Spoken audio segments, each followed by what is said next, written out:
Hello बच्चों, एक बार फिर से स्वागत है आपका अपने YouTube चैनल गुरुकुल में। और आज हम फिर पढ़ने वाले हैं दो चर वाले रैखिक समीकरण के एक्सरसाइज 3.2।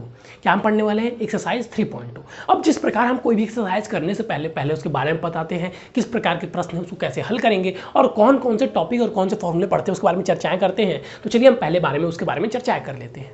तो इस एक्सरसाइज में मूलतः हमें क्या फाइंड करना होगा? हमें बताना होगा कि दो रेखाएं समपाती हैं, प्रतिच्छेद करती हैं एक दूसरे को, प्रतिच्छेदित रेखा है, समपाती हैं या समांतर हैं, ये हमें बताना होगा। और सिर्फ समीकरण देख के बताना होगा। तो ये हम कैसे बताएंगे? हमें रेखा देखकर नहीं बताना कि समांतर है कि प्रतिच्छेदित है, हमें समीकरण देख कर बताना है। तो देखिए, सबसे पहले तो कोई भी अगर दो चर वाले रैखिक समीकरण की बात होती है तो मैंने क्या बताया था कि हमारे पास क्या होनी चाहिए कोई भी प्रश्न हल करने के लिए? दो समीकरण। तो चलिए हम एक समीकरण ले लेते हैं,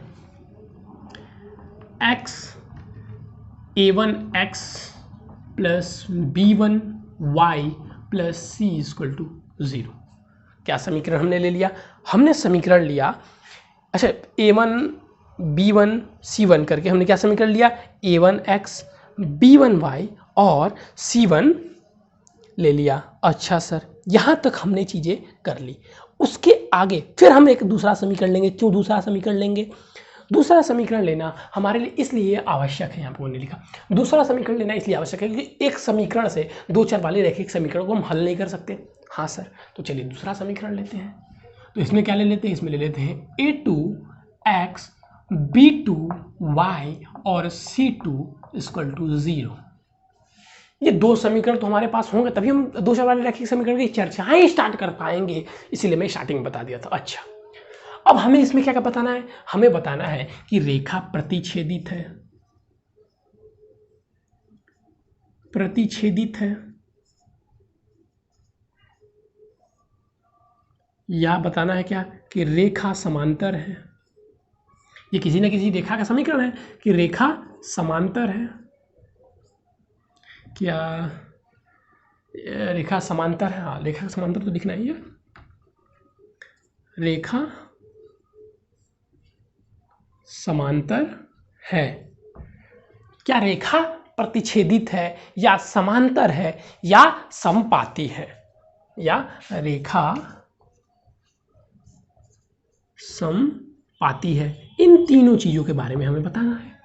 और इसके हल कितने होंगे? तो हल भी हमें समीकरण देख के ही बताना है कि हल कितने होंगे।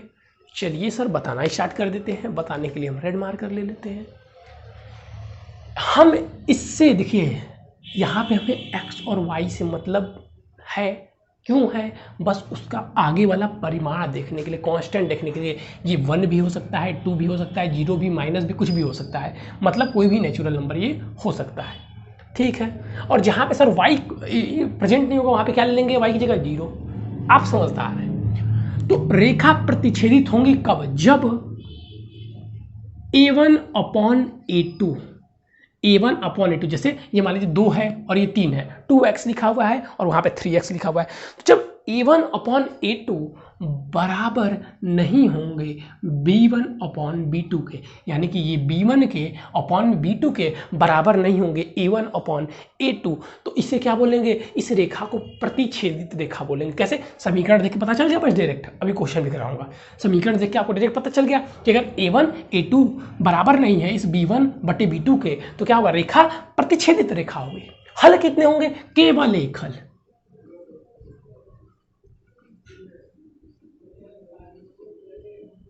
कितने हल होंगे? केवल एक हल। रेखा समांतर कब होंगे? अब क्या बोला मैंने? अब मैं पूछ रहा हूं वह रेखा समांतर कब होंगे? सर समांतर, जी बिल्कुल समांतर के बारे में बात चाहे चले। प्रतिच्छेदित कब होंगे? जब a1 a2 बराबर नहीं होगा a2 b1 b2 के। अच्छा सर, और रेखा समांतर तब होंगे जब a1 अपॉन में a2 बराबर तो होगा b1 अपॉन में b2 के, लेकिन बराबर नहीं होगा c1 अपॉन में c2 के। c1 c2 है तो a1 a2 के तो बराबर होगा b1 b2, लेकिन वो c1 c2 के बराबर नहीं होगा। तो उस स्थिति में रेखा क्या होगा? समांतर होगा। रेखा क्या होगा? समांतर होगा। हल कितने होंगे सर? कोई हल नहीं, कोई हल नहीं। हल क्या होगा? कोई हल ही नहीं होगा। जब रेखा समांतर होंगे तो क्या होगा, कोई हल नहीं होगा।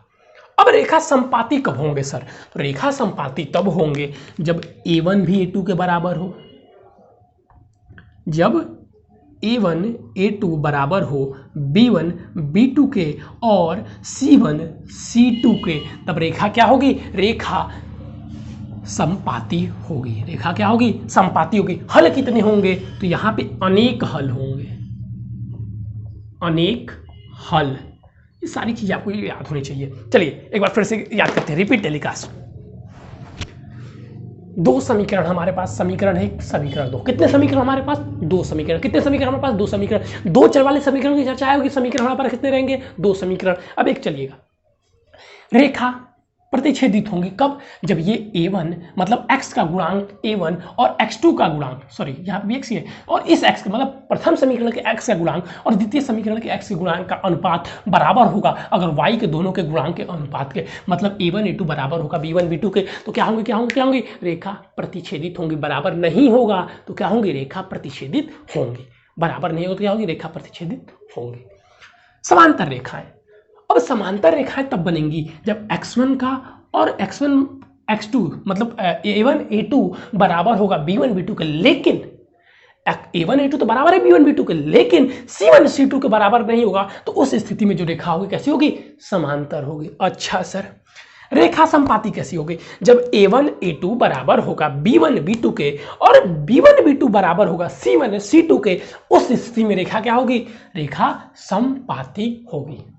और जब रेखा संपाती होगी तो हल कितने होंगे, अनेक हल। जब रेखा समांतर होगी तो हल कितने होंगे, कोई नहीं। जब रेखा प्रतिच्छेदित होगी हल कितने होंगे, एक। ये चीजें आपको पता होनी चाहिए। अब इसके बाद से हमें बस एक्सरसाइज डायरेक्ट सॉल्व करने हैं और समीकरण देख देख आपको बताते चलना है और मैं बताते चलूंगा। 3.2 एक्सरसाइज 7 प्रश्न दिए हुए हैं, यही सारी क्वेश्चन आपसे पूछे हुए हैं। तो चलिए करना स्टार्ट कर देते हैं बिना टाइम वेस्ट किए। ठीक है, इरेज करते हैं। पहला क्वेश्चन जो है, निम्न समस्याओं को रैखिक समीकरण युग्म बताइए तथा ग्राफीय विधि से हल ज्ञात कीजिए। ये आप करेंगे, जो ग्राफ बनाना सिखाया था उससे आप करेंगे। मतलब ये पहले वाले चैप्टर का एक प्रश्न है, बीजगणितीय बनाना है, फिर उसको ग्राफ करना है, समीकरण बनाइए, रैखिक समीकरण का युग्म बनाइए और फिर ग्राफ बनाकर उसे हल कीजिए। तो रेखा अगर समांतर होगी तो समांतर लिख दीजिएगा, प्रतिच्छेद करेगी तो प्रतिच्छेदित लिख दीजिएगा, और अगर संपाती होंगी तो संपादी लिख दीजिएगा। ठीक है, वो आपको पता चल जाएगा जैसे ही आप बनाएंगे कि रेखा कौन सी है, रेखा कौन सी है। चलिए, अगर काटेगी तो प्रतिच्छेदित हो जाएगी, काटेगी तो क्या हो जाएगी, अगर काटेगी तो क्या हो जाएगी सर, अगर काटेगी तो प्रतिच्छेदित हो जाएगी। अच्छा सर, चलिए अब हम आगे बात करते हैं। और समांतर रहेंगी तो समांतर हो जाएगी, मतलब कहीं काटेंगे नहीं तो। अब चलिए देखिए, अब ये रहा आपका एक्सरसाइज और हम चल रहे हैं इसके प्रश्न करने, और प्रश्न संख्या डालिए 2 बोला है कि वही a1 a2 b1 b2 का अनुपात ज्ञात कीजिए और निम्न समीकरण के युग्म में बताइए कि कौन सी एक बिंदु पर प्रतिच्छेदित करती है, समांतर है अथवा संपादी है। तो ये पहला क्वेश्चन, तीनों क्वेश्चन मैं आपके करता हूँ। दूसरे का पहला 5x माइनस में 4y प्लस 8 इक्वल टू 0। दूसरा दिया हुआ है 7x plus 6y minus 9 equal to में 0। दूसरा दिया हुआ है 9x plus 3y plus 12 equal to में 0 और 18x plus 6y plus 24 equal to 0। Third वाला क्या है, 6x माइनस में 3y, 6x माइनस में 3y प्लस 10 इक्वल टू में 0, और दूसरा क्या है 2x माइनस में y प्लस 9 इक्वल टू में 0। बताना है कौन सी रेखा संपादी है, कौन सी रेखा प्रतिच्छेदित है और कौन सी रेखा समांतर है। a बाई बी की तुलना करके, तो चलिए डिरेक्ट करते रहते हैं। a1, ठीक है, अब पहले इसको लिखेंगे कैसे, तो इसकी तुलना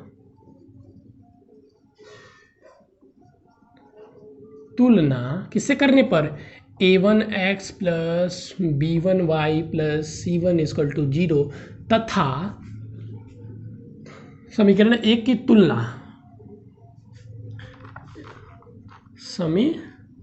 इसको एक नाम दे दीजिए और इसको दो, तो समीकरण एक की तुलना इससे तथा समीकरण दो की तुलना किसे करने पर, a2x plus b2y plus c2 = 0 से करने पर। ये हम हमेशा लिखेंगे आप लोग। अब दो क्वेश्चन में मैं नहीं लिखूंगा, इसलिए एक में लिख दिया हूँ। तो क्या आ जाएगा, a1 अपॉन में a2 = a1 क्या है सर 5, a2 क्या है सर जी 7, 5/7। b1 अपॉन में b2 क्या आ जाएगा सर जी b2। क्वेश्चन में आप देखेंगे यहाँ पे प्लस है, यहाँ पे प्लस है और यहाँ पे क्या है माइनस है, यानी कि आपका जो b1 है वो क्या है -4 है, अपॉन में 6, b2 क्या है यहाँ पे 6 है।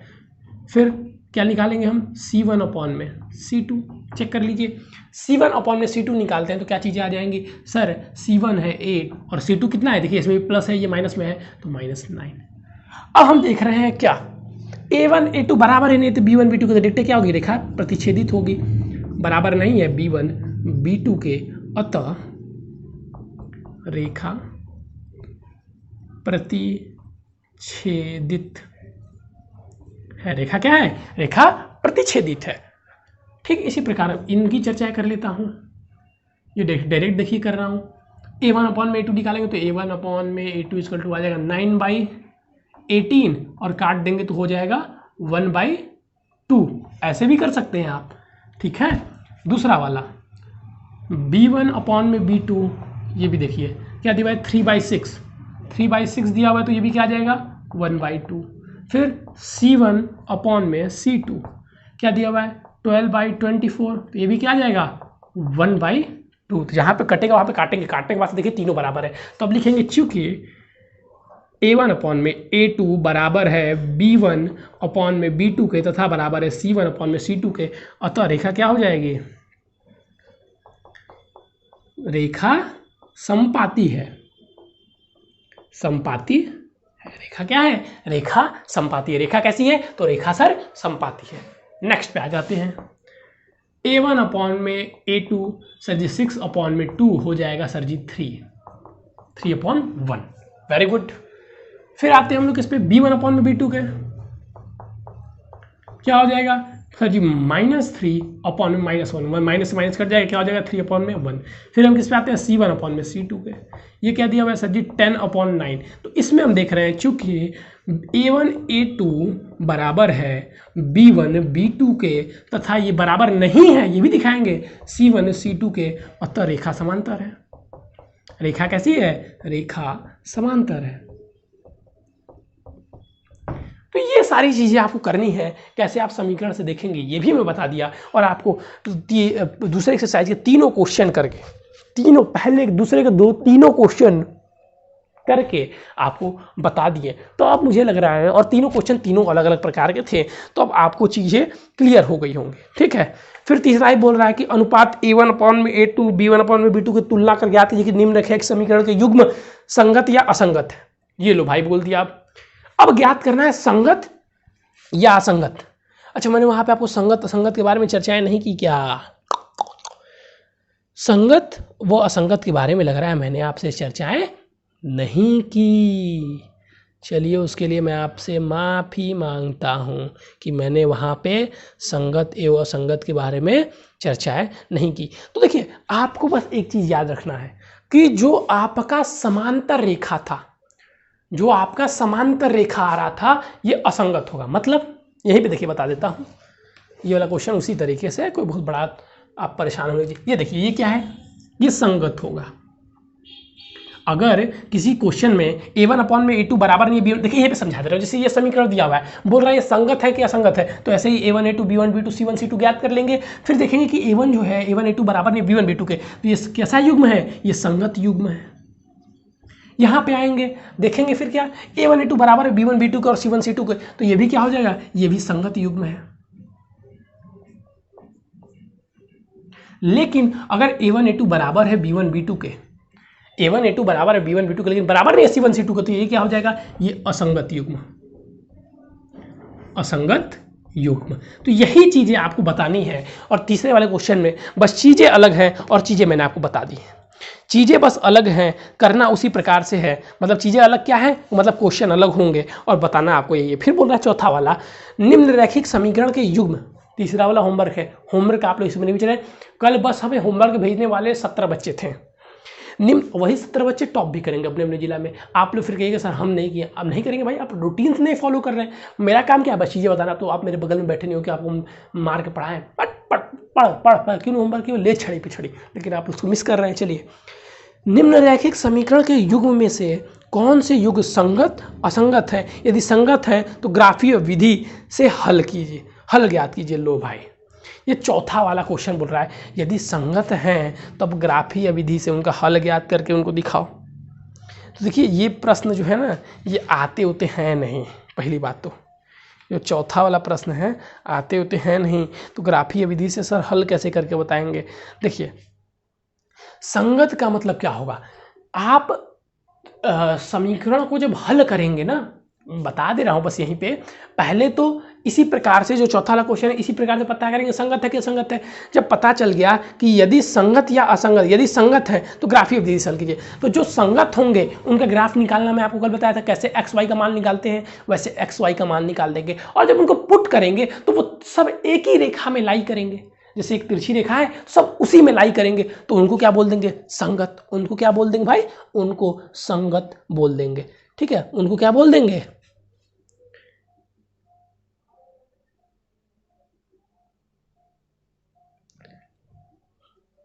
ठीक है, तो हम उसको क्या बोल देंगे, उसको संगत बोल देंगे। मतलब एक ही रेखा में लाई करेगी संगत, और जब एक ही रेखा में लाई नहीं करेगी तो उस स्थिति में क्या बोल देंगे सर, अरे जब एक ही रेखा में यार लाई नहीं करेगी, ठीक है, तो जो आपका प्रतिच्छेद एक दूसरे बिंदु पर नहीं मिलेंगे उस स्थिति में, ठीक है, समझ रहे हैं ना, मतलब एक ही रेखा में लाई करेगी। अगर मैं कहूँ तो आपको दिखा सकता हूँ, अगर कोई एग्जाम्पल दिया हो तो उसकी आपको समीकरण दिखा दूँ, थोड़ा सा मुझे भी चैन आ जाएगा कि आप लोग बताएगा, क्योंकि ग्राफ बनाना थोड़ा सा मुश्किल होता है। चलिए आगे क्वेश्चन बढ़ जाते हैं। ऐसा कोई दिया नहीं है कि समझ लीजिए, एक ही समझ लीजिए, रुक जाइए। जैसे ये देखिए, ये एक ही रेखा में यहाँ पे आप जितने बिंदु ज्ञात करेंगे सब एक ही रेखा में आ जाएंगे, तो वो क्या हो जाएंगे, संगत हो जाएंगे। चलिए भाई, जो दिखाना चाह रहा था दिखा दिया, अब आप नहीं बोलेंगे सर आप नहीं बताए थे। चलिए उसको ग्राफी, एक आयताकार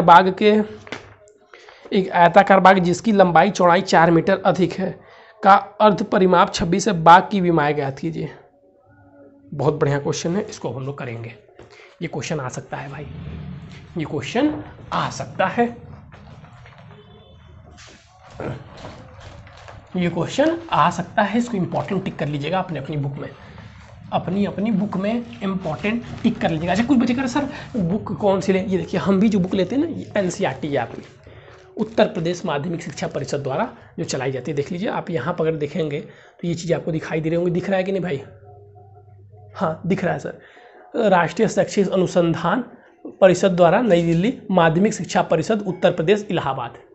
तो ये आपकी जो उत्तर प्रदेश की बुक है ना, वो हम फॉलो करते हैं, और आपकी वही बुक, आपसे क्वेश्चन भी उसी बुक से आते हैं। चलिए, और कोई बच्चे कहते हैं सर कीमत, रुक जाइए। एक बच्चा कह रहा है सर 200-250 के अंदर आ रही है।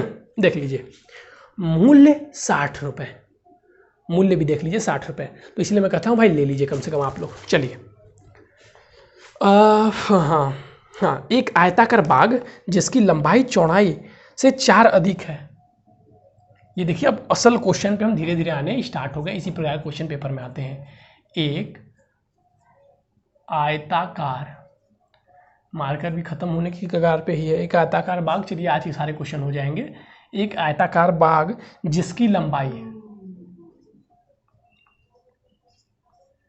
जिसकी जो है क्या है लंबाई, जिसकी लंबाई चौड़ाई से 4 मीटर अधिक है,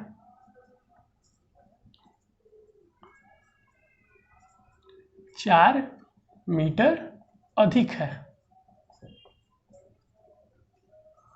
तो क्या करना है, बाग की विमाएँ ज्ञात कीजिए, बाग की विमाएँ ज्ञात कीजिए।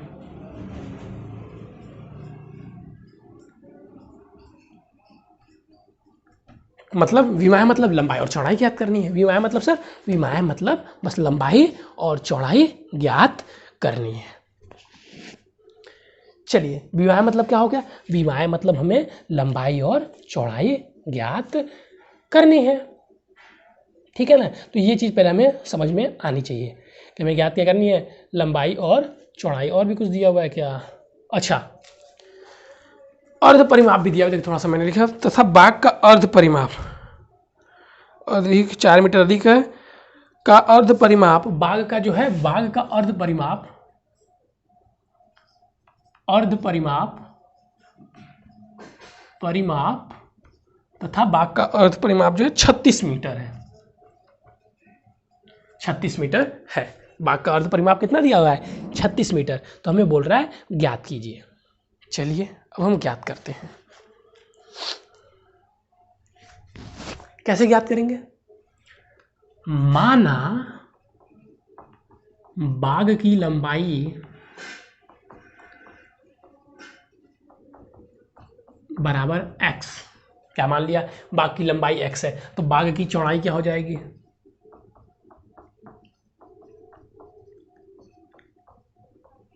सर जी, बाघ की चौड़ाई y बराबर क्या हो जाएगी? x plus 4। बाघ की चौड़ाई क्या है? सॉरी, लंबाई चौड़ाई से 4 मीटर अधिक है। लंबाई चौड़ाई से 4 मीटर अच्छा अधिक है। लंबाई क्या है? चौड़ाई तो यहाँ मान लीजिए चौड़ाई x, चौड़ाई y मान लीजिए पहले। माना भाई चौड़ाई उसको कर देना चाहिए था ना, माना चौड़ाई, माना बाघ की चौड़ाई क्या है? y है। तब बाघ की लंबाई क्या हो जाएगी? x इक्वल टू क्या हो जाएगी? x y plus 4। लंबाई चौड़ाई से 4 मीटर अधिक है। अच्छा, अब दिया हुआ है बाघ का अर्ध परिमाप। तो बाघ कैसा? आयताकार है। तो आयताकार बाघ का बाघ का परिमाप क्या होगा? परिमाप क्या होगा सर जी? 2x प्लस वाई, लंबाई प्लस चौड़ाई। तो अर्ध परिमाप क्या हो जाएगा? अर्ध परिमाप क्या हो जाएगा सर जी? x प्लस वाई अपॉन में 2, और यही बराबर है, यही किसके बराबर है? अर्ध परिमाप किसके बराबर है? 36 के। अर्ध परिमाप किसके बराबर है? अर्ध परिमाप सर जी बराबर है 36 के।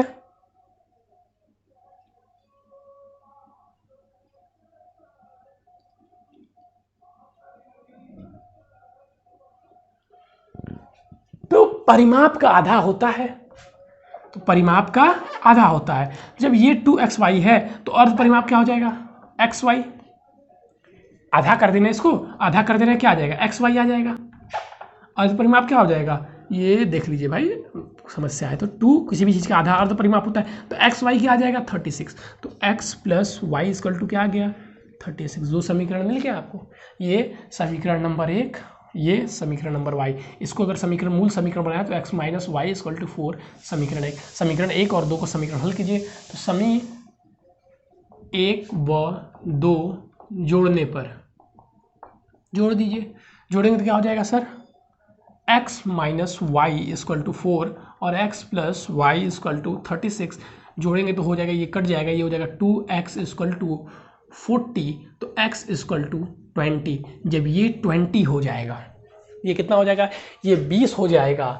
तो अब किसी भी एक समीकरण में रख दीजिए, तो हम लिख देते हैं समीकरण 2 में, समी 2 में x का मान रखने पर क्या आ जाएगा सर जी? आ जाएगा 20 प्लस वाई इक्वल टू 36।